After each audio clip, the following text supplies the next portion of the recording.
आपने अभी जब बोला कि नीतीश के पास ऑप्शन क्या है और क्या सामने वाला दल जो सेकंड ऑप्शन हम मान के चल रहे हैं कि ऐसा हो सकता है, क्योंकि संभावना तो किसी भी चीज की राजनीति हो सकती है, कुछ भी हो सकता है, तो बीजेपी ही वो दल है जहां पर एक संभावना बन सकती है और पुराने लंबे समय से साथ ही रहे भी हैं, टूटते रहे हैं, साथ आते रहे हैं।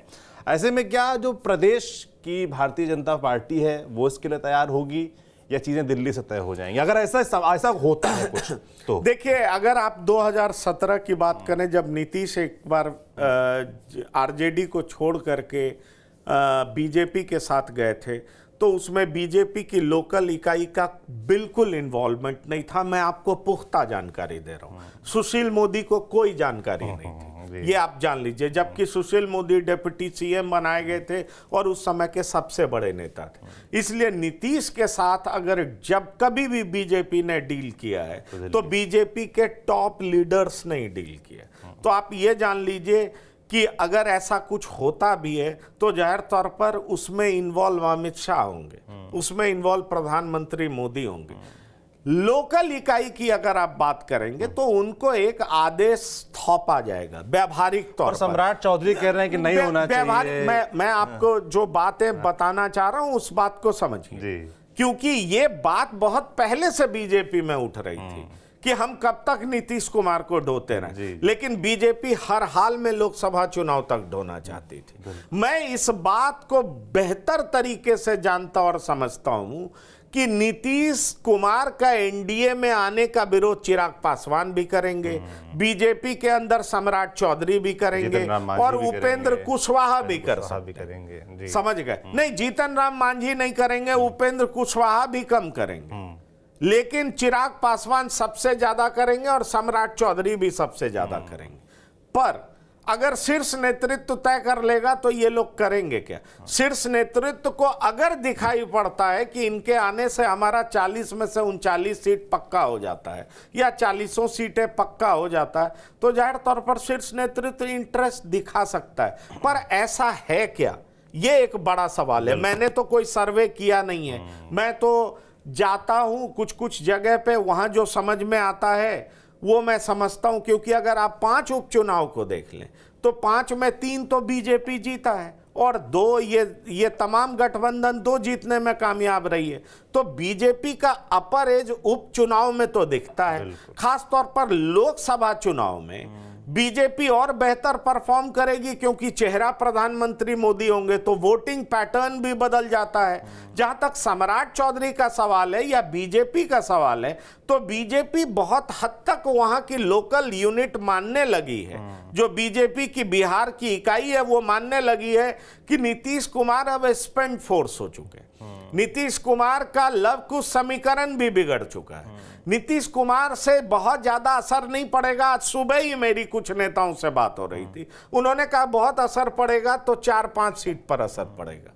तो उसके लिए हम इतना बड़ा त्याग क्यों करें, इसकी कोई जरूरत नहीं है। और स्टेट यूनिट का मानना, हाँ, स्टेट यूनिट का मानना। ऐसे में सवाल उठता है कि क्या इस बात के लिए केंद्रीय नेतृत्व कहां तक तैयार होता है? जी हाँ, ये सवाल उठता है। पर आप दूसरी पॉसिबिलिटी भी देख लें। अगर नीतीश को लगता है कि ठीक है, हमें अब मुख्यमंत्री पद भी नहीं चाहिए, हमें कोई रेस्पेक्टेबल पोस्ट केंद्रीय स्तर पर चाहिए, तो इसके लिए बीजेपी तैयार हो सकती है। बीजेपी को क्या दिक्कत होगा, वहां पे मुख्यमंत्री पद भी मिल जाएगा और साथ ही साथ इतने सालों का गठबंधन है वो भी बड़ा स्मूथली चलने लगेगा। क्योंकि एक बात सौरभ बहुत सही है, और ये 16 सांसद जिससे नीतीश कुमार ने मीटिंग की है वो आरजेडी के साथ जाने में कंफर्टेबल हैं क्या? अब फर्ज करिए जहानाबाद के सांसद हैं, जहानाबाद के सांसद जेडीयू के जीते हुए हैं, लेकिन जब से आरजेडी के साथ समझौता हुआ है वहां के सुरेंद्र यादव बहुत बड़े नेता हैं। अब सुरेंद्र यादव लगातार बोले जा रहे हैं दबंगई से कि मैं चुनाव लड़ूंगा।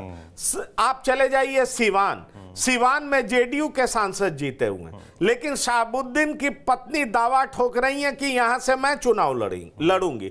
अगर आरजेडी के शासनकाल में शाहबुद्दीन की पत्नी ताकतवर नहीं होंगी तो दूसरा कौन ताकतवर होगा? ये बड़ा सवाल उठता है। अब आप ऐसा कई, इवन किशनगंज जहां से कांग्रेस जीती है, कुछ हजार वोटों से कांग्रेस जीत पाई है, जेडीयू वहां रनर रही है। अब सोचिए अगर जेडीयू को समझौता कांग्रेस से करना पड़ जाता है, उसके जो उम्मीदवार हैं क्या वो कंफर्टेबल कभी होंगे क्या? इस तरीके से कई ऐसी सीटें हैं जहां जेडीयू और आरजेडी बहुत कम मार्जिन से जीती और हारी है। उसमें आप किसी एक को भी सीट देंगे तो जाहिर तौर पर वहां के लोकल लीडर जो वहां अपने आप को सांसद का उम्मीदवार मानते हैं, जो लोकसभा चुनाव लड़ना चाहते हैं, उन पे क्या बीतेगी? और इतने सालों से जो कंस्टिट्यूएंसी क्रिएट किया गया है, क्या उसको डाइल्यूट करना 2 साल में इतना आसान होता है क्या? मुझे तो नहीं दिखाई पड़ता। कहने के लिए आप कुछ भी कह लीजिए, लेकिन नेचुरल एलाई जेडीयू की आरजेडी है नहीं।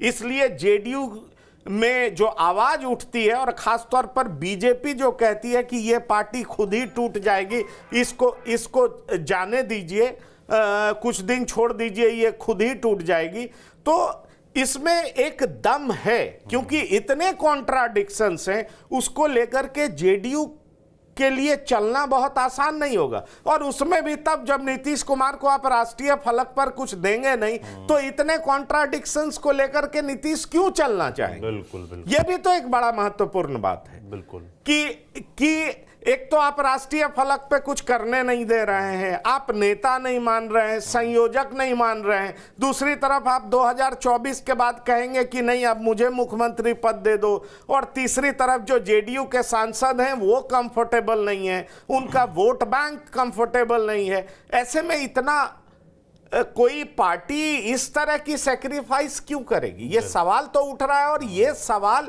जेडीयू के लीडरशिप में भी तो उठ रहा होगा, जिसकी मुझे जानकारी है। लेकिन चूंकि ये फैसला लिया जा चुका है, और तो अब क्या बीजेपी के साथ जाया जाएगा या नहीं जाया जाएगा, इस पे मंथन जरूर हो रहा होगा। लेकिन जेडीयू को कुछ नहीं मिल रहा है, उसके टॉप लीडर को कुछ नहीं मिल रहा है, तो ये कसक तो होगी। और इसीलिए आप राष्ट्रीय परिषद की बैठक देख रहे हैं, और इसीलिए आप ये तेज चर्चा सुन रहे हैं कि राष्ट्रीय अध्यक्ष बदले जाएंगे, क्योंकि ये राष्ट्रीय अध्यक्ष आरजेडी के हिमायती माने जाते हैं।